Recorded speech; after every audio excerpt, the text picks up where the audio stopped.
She will present the first case. And may I request Dr. Srinivasulu, Dr. N.V.N. Reddy, and Dr. M.V. Ranga Reddy to chair this session.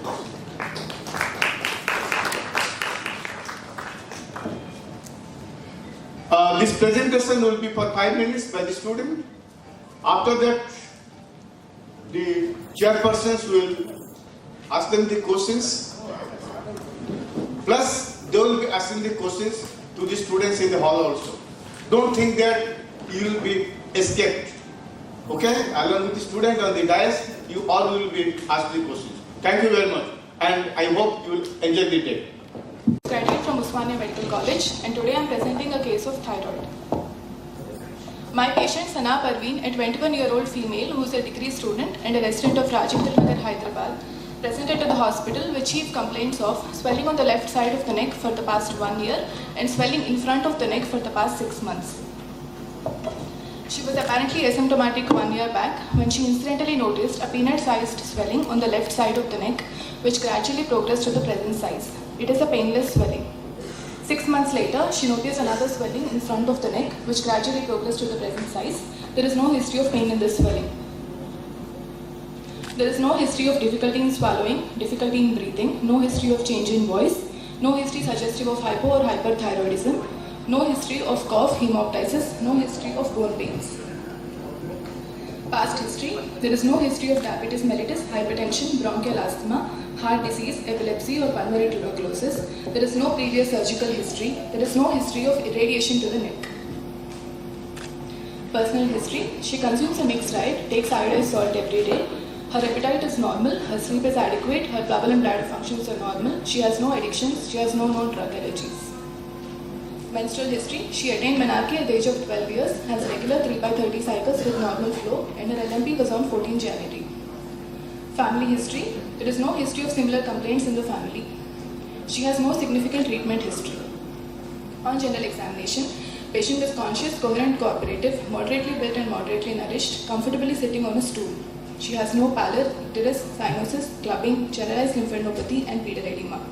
There are no eye signs, she has no tremors. Her vitals, pulse is 76 beats per minute, regular rhythm and normal volume. Her blood pressure is 110 by 70 mm of Hg measured in the left arm in supine position. Her respiratory rate is 13 per minute and her temperature is 98.6 degrees Fahrenheit. Local examination. On inspection, sir, I'll first describe the swelling in front of the neck. There is a butterfly-shaped swelling of about 3 by 5 centimeters in size, located in the lower part of the anterior aspect of the neck in the region of the thyroid, extending superiorly to the thyroid cartilage, inferiorly till about 2 centimeters above the suprasternal notch, and laterally till the anterior border of sternocleidomastoid on each side. The superior and inferior borders are clearly visible, when the lateral borders are indistinct. The surface of the swelling appears nodular. The skin over the swelling is normal. There are no engorged veins, scars, sinuses. The swelling becomes less prominent on extension of the neck, and the swelling moves up and down with deglutition. This is a video of the swelling moving up and down with deglutition.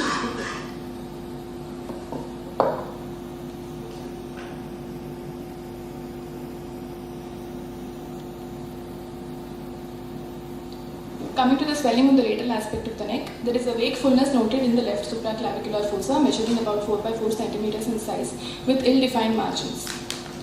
The surface of the fullness appears smooth. The skin over the fullness is normal. There are no scars, sinuses or ulceration. On palpation, I will first describe the swelling on the anterior aspect of the neck, sir. Inspectory findings regarding the size, shape and extent are confirmed.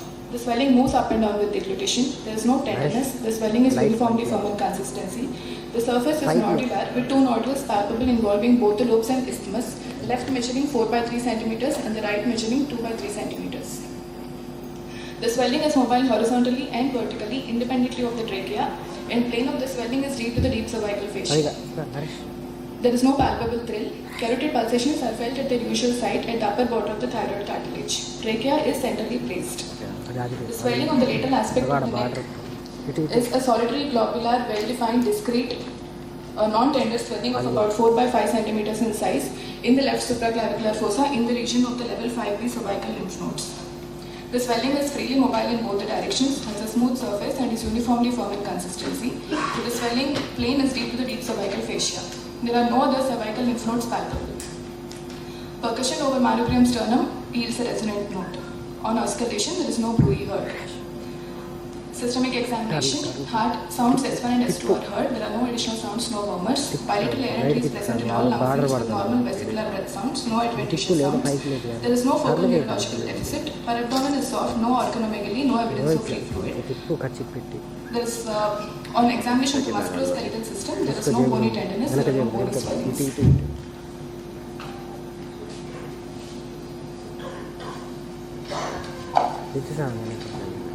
Then we'll start discussing. Dr. Kirtana, very good presentation, very fast, very meticulous, very clear. And this everything is good. Keep it up in the examination, particularly the first year and second year students should go like this. On inspection, you said surface is not blurred, a solitary swelling visible on the left side. The sternocleidomastoid tracheal deviation is not there. Sternocleidomastoid is prominent on which side? On the right side. The swelling is on the left side. The lateral margin is diffuse, going under the sternocleidomastoid. Yes, so the thyroid swelling is. The nodule on the left lobe is bigger in size, sir. So the But on inspection, only one swelling, solitary swelling, or two solitary swelling, two swellings you are seeing on inspection. there is a nodular surface on inspection also, sir. No, madam. On palpation, you said there are two swellings are there. One the thyroid and one the lymph node, sir. On the thyroid also there are two nodules.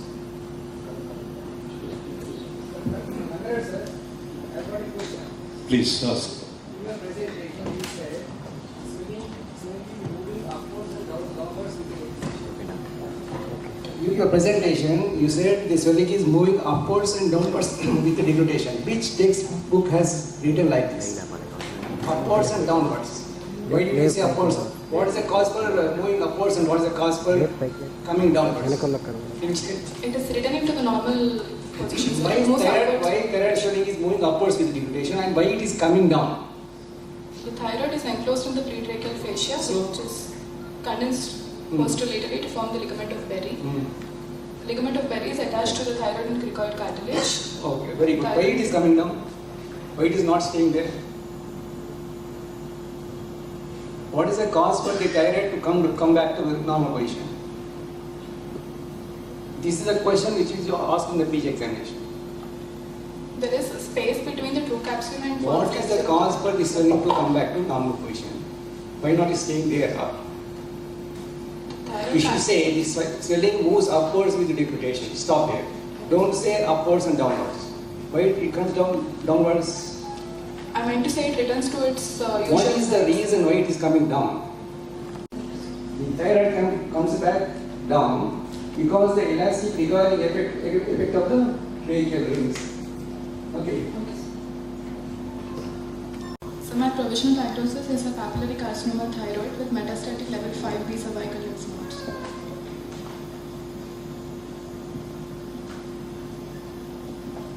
Differential diagnosis. Then pathological diagnosis also. Papillary carcinoma. Why can't it be follicular? Why can't it be medullary? Why only papillary? It's likely to be papillary, sir, because papillary. Better safest carcinoma thyroid, probably papillary, rather than directly doing papillary carcinoma thyroid. So there is diffuse enlargement of thyroid according to you. It's like a multinodular goiter. Yes, sir. If there are no lymph node metastasis, your diagnosis would be a multinodular goiter. Yes, sir. What is the reason for the diffuse enlargement of thyroid? Papillary carcinoma can be multifocal and multicentric, sir, because of interthyroidal lymphatic spread. So it can rarely present as a multinodular goiter also. Multinodular goiter, multicentric papillary carcinoma, or It is a papillary carcinoma arising in the background of In the background is multinodular. What do you mean by multicentric and multifocal? Multifocal is multiple areas of malignancy in the same lobe, sir. Multicentric is in both lobes and distance.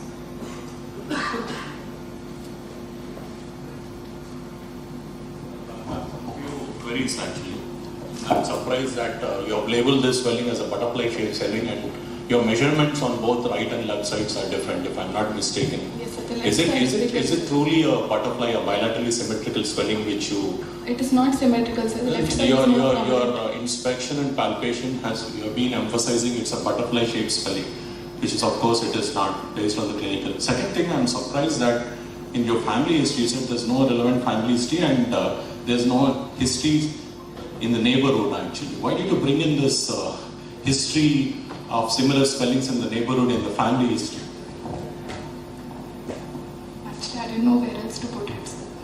So you would like to include that, did you think, suppose if the neighborhood people are having a similar swelling, is it something to do with the familial inheritance of the disease?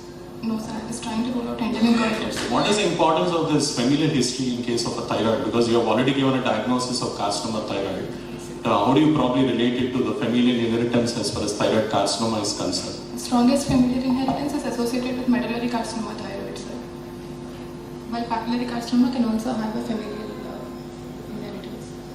Strongly associated with medullary carcinoma. Sir? You said shape. Yes, sir. Then you have gone to extent of the swelling.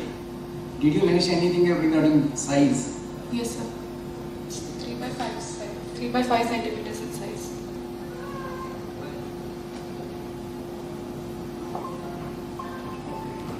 Actually, the presentation is alright, but during your presentation you said butterfly shaped swelling with a uniform measurement of 3 to 5 steps. That is a butterfly shaped swelling with a larger wing on the left side. Yes. That would have been better for you. You said butterfly shape with one solitary nodule. What is the definition of the solitary nodule? Can we call this as a solitary nodule? I would call Taking this lateral swelling for some time away from this. I would call it as a dominant nodule of a multinodular goiter. How do you Because the say left- that clinically? So clinically on Kryle's method of palpation, there are nodules on the right side also, sir. The left side is definitely bigger, but there are nodules on the left side also. What is the definition of the solitary nodule? Can you define solitary nodule? Anybody in the final year and any postgraduates, please? I wish 2-3 more postgraduates of the final year come over here, participate in the debate. I think that sounds well, because you're not the only candidate appearing for the examination. Come please. Not current exam going students. Please take the mic, answer the question. Definition of solitary nodule. Palpable nodule in otherwise normal glands. Yes. It is a visible or palpable solitary nodule in otherwise impalpable thyroid. Normally thyroid is not visible, not palpable. Once you see that or palpate it, probably this is a dominant nodule of a multinodular goiter. Yes. Sir, the examiners will ask only clinical discussion, first clinical presentation 10 minutes, then diagnosis, differential diagnosis, then investigations and management. We'll go systematically rather than bombarding the questions. I think you said carotid pulsations. This is meant for everybody. Where do you look for carotid pulsations in a thyroid swelling? You said upper. Use the mic. At the level of the upper border of thyroid cartilage at the anterior border of sternocleidomastoid against the transverse process of the 6 cervical vertebrae. Is it correct? Any difference? Use the mic. Give other. Anterior tubercle of the tip of the transverse process is 6 See, what is the sign? Carotid pulsation, thyroid, what is the sign? Yes. Very sign. Yes. See, here, you are to palpate the carotids lateral to the thyroid swelling, not above the thyroid swelling. In front of the patient you stand. Where do you stand in relation to the patient while palpating the carotids? Where side? By the side. Behind or by Which the side? Right side or left side? You can palpate from both sides. Is he right or wrong? You stand in front and feel carotid pulsations. Anybody differs? Behind. You stand behind the patient Behind the patient, turn the head to the same and side. feel both the carotids at the same time. You will not. Should not. And don't palpate in standing posture also. That is also important. Patients can sometimes collapse. So make the patient sit, then palpate. You have to palpate behind the most prominent part of the thyroid swelling. Here, the thyroid is malignant. It encloses the carotid vessels, so the pulsations will not be felt. If it is benign, it pushes, the pulsations will be felt posterior to the swelling. So that is a theory. But almost never this sign is possible. But even if anaplastic also are able to feel the carotid pulsations pushed away. But clinical sign, it is not above the thyroid line. It is behind. It's a one thing. No. It is a level 5. Many times I think examiners may not just accept if you say level 5. You have to define anatomical area. How do you differentiate level 4 from level 5? So level 5 is posterior to the sternocleidomastoid. Sir. Level 4? 5 is posterior. 4? Behind. What is the difference between supraclavicular node and level 4 node or level 5 node? Same or different?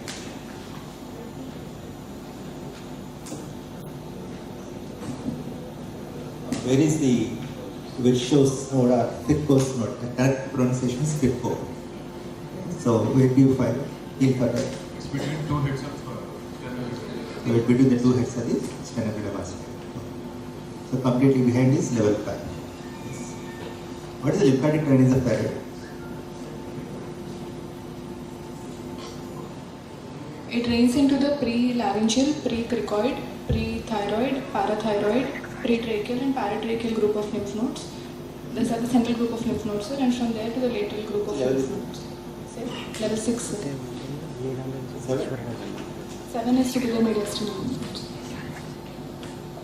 Still 7 is considered as a lymph nodes. 7 is superior mediastinal lymph nodes. They are extension of level 6. And they are also considered regional nodes for the thyroid. Even today they are considered. Yeah, same. I have a very strong objection in you giving a pathological diagnosis. I would not have probably accepted that diagnosis. Can you just modify your diagnosis? Because I'm not happy with the way you have given a pathological diagnosis saying that it's a papillary carcinoma with secondary. I would say that it is a malignant multinodular goiter with Please. See, don't give pathological diagnosis, but you can give the diagnosis of carcinoma of the thyroid. Don't say multinodular goiter again. Don't bring trouble to you. There are lymph node metastasis. It is carcinoma of thyroid. So you don't say clinically. Clinically, it is a carcinoma of thyroid with lymph node metastasis. Level 5 lymph nodes, yes. So the patient presented with the lymph node first and then swelling in the thyroid later. And papillary carcinoma is most commonly associated with lateral cervical lymph node enlargement and there are other malignancies. Is it necessary always like that? The papillary carcinoma starts first in the lymph nodes No, and sir. then... In this patient, it Because you starts. said it is in favor for this reason. Yes. It doesn't hold good. And lymph nodes are not palpable in other malignancies? They are, sir. They are commonly palpable in Commonly. Less commonly in which conditions? Which carcinomas? even follicular carcinoma can present with lymph node Can metastasis. present. Medullary carcinoma. Medullary carcinomas. So that doesn't go in favor of that. This is fetal carcinoma thyroid, probably papillary. Other possibilities, medullary can be there, follicular. Follicular also. What next? What are you going to do? No. Apart from routine investigations, I would like to do some investigations to confirm my diagnosis, sir. What are you? I'll do an ultrasound of the neck first in an FNAC of both the thyroid swelling and the lymph node swelling. Lymph node swelling means which area you ask? There is a palpable level 5 lymph node. No, ultrasonologist, what do you ask? The thyroid, region and Ultrasound neck of the you will neck. say. Ultrasound of the neck. Don't say for lymph nodes. FNAC of the lymph node. Okay. FNAC of the thyroid swelling and the FNAC, do you use the help of USG in this case? Yes, sir, because I would like to take a guided FNAC because there may be areas of cystic degeneration and FNAC may not yield good result in the first setting. I would go for. Are you feeling cystic nature in this case? No. Therefore, straight away you would do anything. How do you do FNAC? I would first prepare this swelling with spirit swab and then put a 26 gauge needle into the swelling, sir. Which needle? 26 gauge needle. 26, okay. And then I'll move the needle perpendicular to the swelling 3 or 4 times and then aspirate. If it does not come with just moving the swelling for It is not the way to do no aspiration. Posture.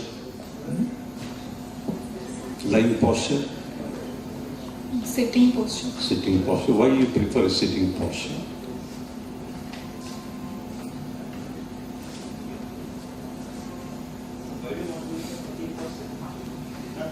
Lying down posture. Yes, sir. Always doing a lying down posture. Don't do in a sitting posture. You do ultrasound neck at the same time you do If they- ultrasound guided. Ultrasound. FNAC and FNAC technique is not correct. What you said is introduce the needle, then aspirate, maintain the neck to pressure, Need to pressure. and then pass in different directions. You do 3 to 4 passes. As you rightly put it, perpendicular to the gland. Then what you will do next? And keep the pressure, negative pressure constant when you are withdrawing the needle. Right. Then Then release the pressure. What you will remove do the next? needle. I'll put it on a slide and fix it with and you will alcohol. see at the hub of the syringe, there is some fluid. Then you take away, keeping the negative pressure intact and spray on the Or a slides. prima slide. 3 types. One is dry, another is 70% alcohol, another is 90% alcohol. Then you go for a stain. This is the procedure. Supposing when the needle you have put and drawing, there is a blood has come, what you will do?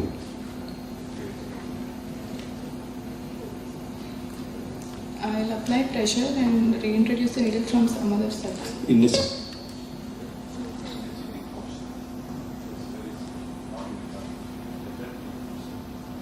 Dr. Kirtana, what is C score?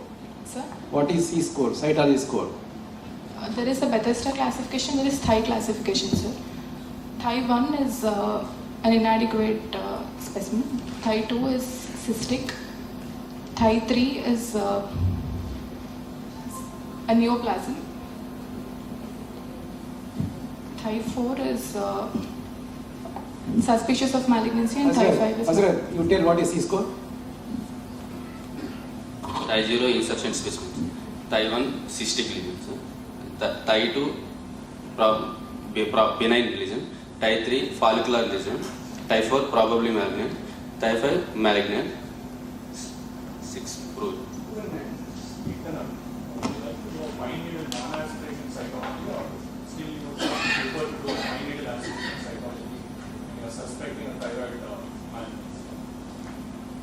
So if the ultrasound shows that it is a very vascular swelling, I will not go for an aspiration. What is this fine needle non-aspiration cytology? Without aspiration, the material directly comes into the hub of the needle. So What are the types of cytology? What are the types of cytology? You said one is FNAC, the other is FNNAC. What are the other types of cytology, you know? brush cytology. Example, from where you take brush cytology? From a cervical Bronchus. bronchus. Usually. Next, what else? FNAC, FNNAC, brush cytology. Okay, what are the cytologies, you know? Exfoliative. Very good example. From a pap smears. Pap smear is scrape cytology. Exposed cytology is any gastric ulcers, urine examination. What else? So for how many you told? FNAC, FNNAC, scrape cytology, exposed cytology. What else?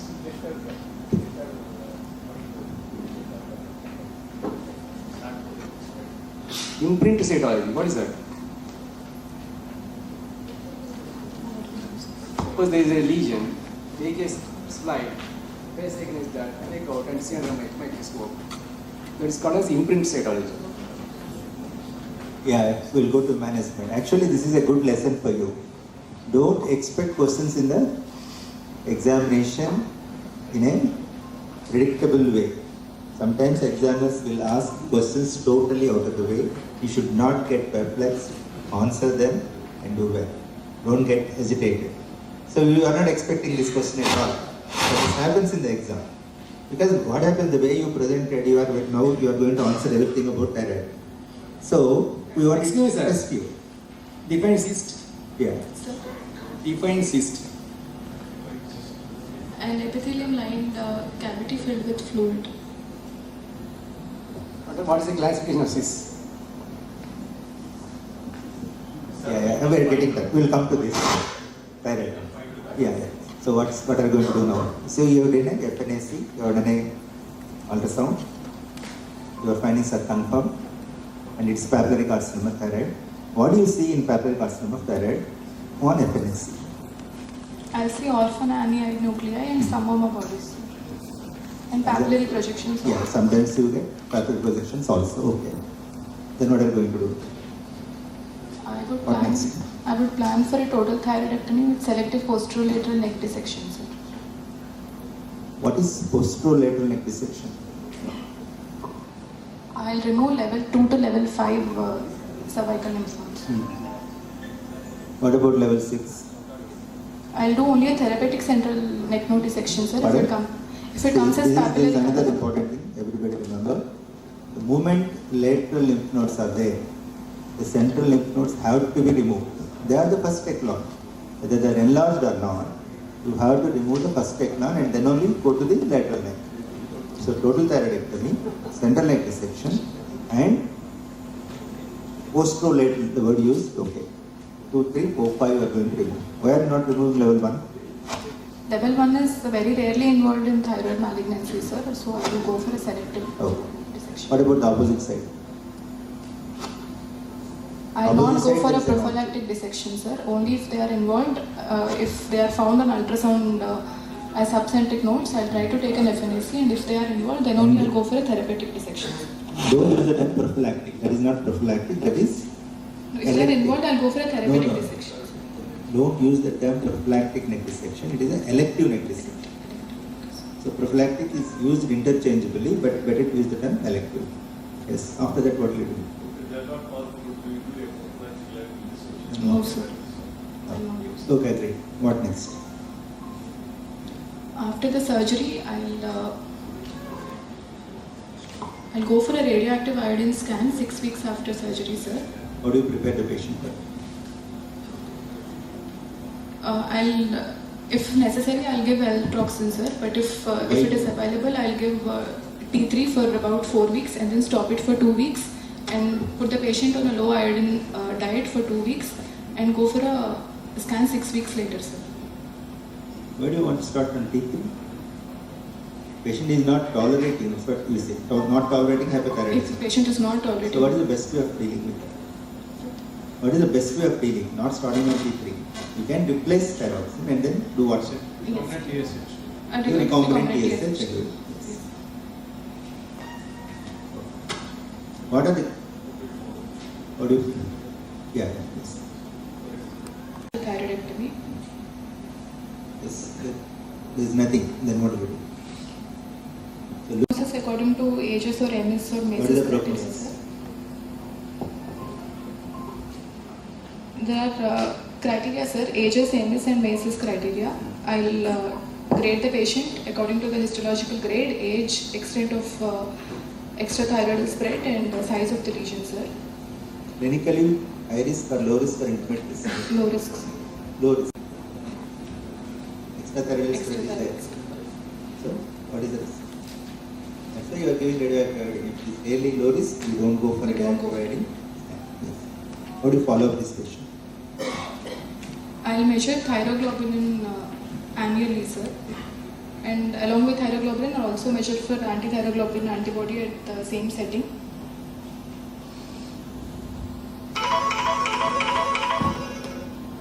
what else you will do after radioactive iodine scan? You will replace with I'll give lifelong Thyroxine? thyroxine supplementation. how much thyroxine? I'll give a suppressive dose of thyroxine, sir, about 150 to 200 micrograms of thyroxine.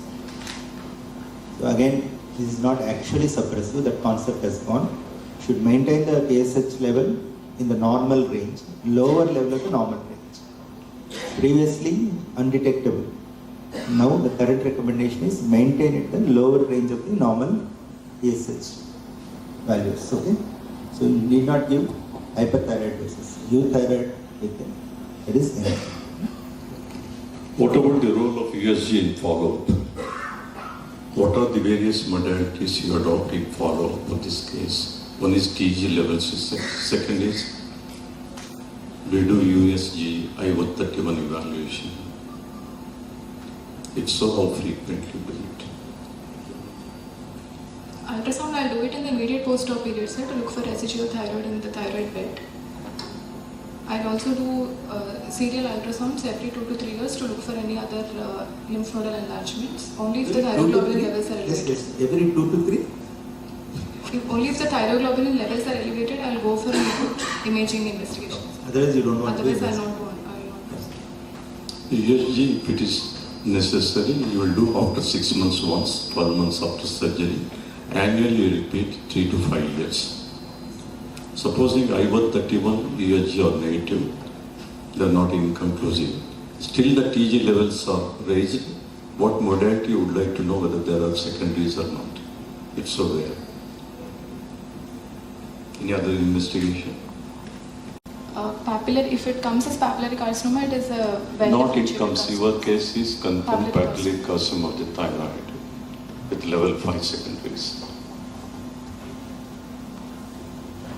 If the thyroglobulin remains persistently high, I'll first give a recombinant TSH and look for a radioactive iodine scan again, sir. If that also does not show any lesions, then and still thyroglobulin is elevated, I'll go for a PET CT, sir.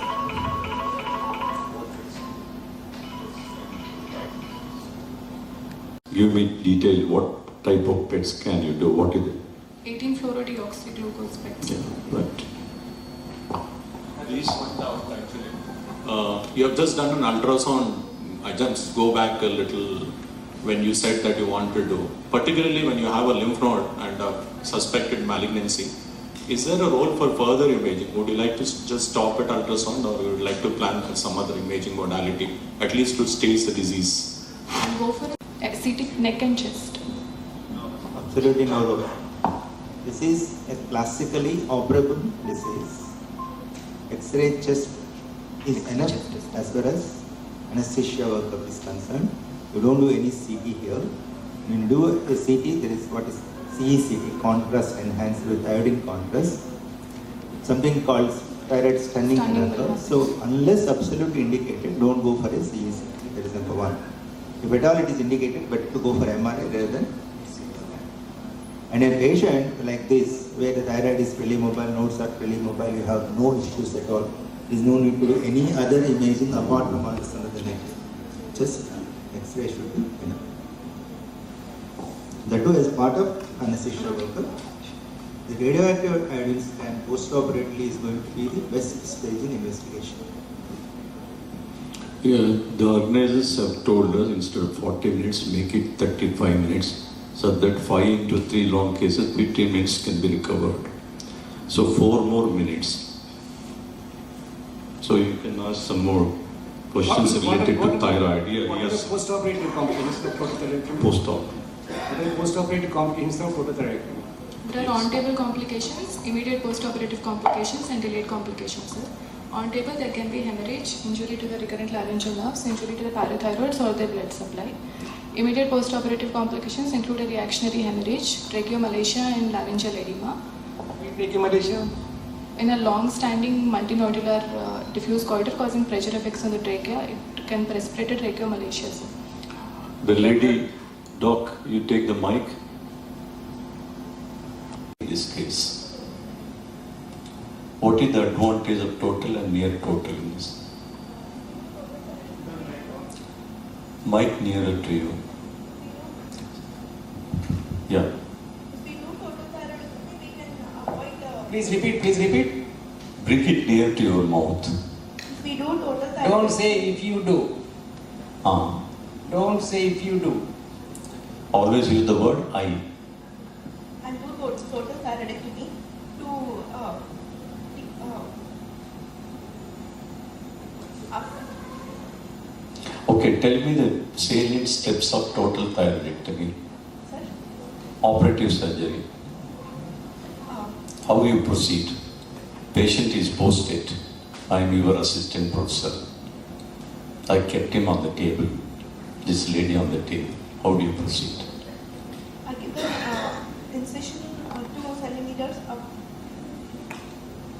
Don't start straight away incision after putting the position of the patient, draping of the patient to talk. What is the position you put it? Position and make the head rose position, sir. Hyperextension at the neck.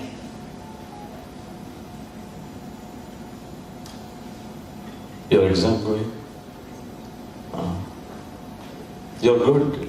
And no, don't get disappointed. What is the difference between total and near total? I think that concept should be very clear. What do you do, total or near total? Total thyroidectomy. That's all. You have to do total thyroidectomy. While doing total thyroidectomy, you have to save both the recurrent laryngeal nerves and parathyroids. While trying to save the parathyroids and recurrent nerve, without your knowledge, inadvertently, you leave behind some thyroid tissue. So what you thought as total thyroidectomy, after radioiodine scan becomes a near total thyroidectomy. So you don't do near total thyroidectomy intentionally. Your intent is to do a total thyroidectomy. You may leave behind some thyroid tissue, and this thyroid tissue is normal thyroid tissue. And that's what we are going to apply in the postoperative period. So one doubt. How do you recognize the recurrent laryngeal nerve during surgery? Where do you look at it? Look at it. In the tracheoesophageal groove, the lower pole of the thyroid, posterior to the, mostly it will be posterior to the inferior thyroid artery. It is the triangle. Between them, medially it is bordered by trachea, laterally by the common cavity, superiorly by the inferior pole. Yes, they will trace it. What is the post-operative? You are on duty, you are called. The patient is breathless 6 hours after surgery. What is your plan after seeing the patient? Hematoma, Hematoma. Where? in the neck region, swelling. So what you will do? Immediately I put the pressure and Pressure where? we remove the sutures and look for the Sutures. Which sutures you remove? You're right. Which sutures? along the line of the What are the sutures that we put during surgery after thyroidectomy? First you will close the strap muscles. Then the platysma. Next, please. We have to open up to. Not we. I am not there with you. I will open up to strap muscles. Up to strap muscles means Sutures. you have to open the skin sutures or clips, whichever you have put, as well as the deep fascia. Is it not? It is a collection posterior to the deep fascia. Unless you evacuate it, there will be continued compression will be there. Why breathlessness occurs or breathing difficulty occurs when there is hemorrhage or hematoma?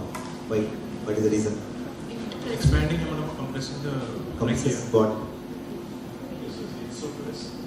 Compresses what? Trachea. It will compress the trachea and cause breathlessness. It will precipitate laryngeal edema. Yes. Causes laryngeal edema. Already you have put a tube and removed the tube. And then there is compression of the venous and lymphatic drainage from the larynx. Laryngeal edema, that is the cause of breathlessness, not direct compression of the trachea. The moment you Suggestion to you, whenever you see a case, present yourself to your colleague and your colleague only ask only one question, why, how? Then the answers will come. Simply, okay? Practice this. What is nerve of amygdala? Thank you very much, sir. I think she will be there, you will be there too when you all come to the days. You can ask her that question. Galley curtsy. Okay, I think, sir, I should stop here. Thank you very much.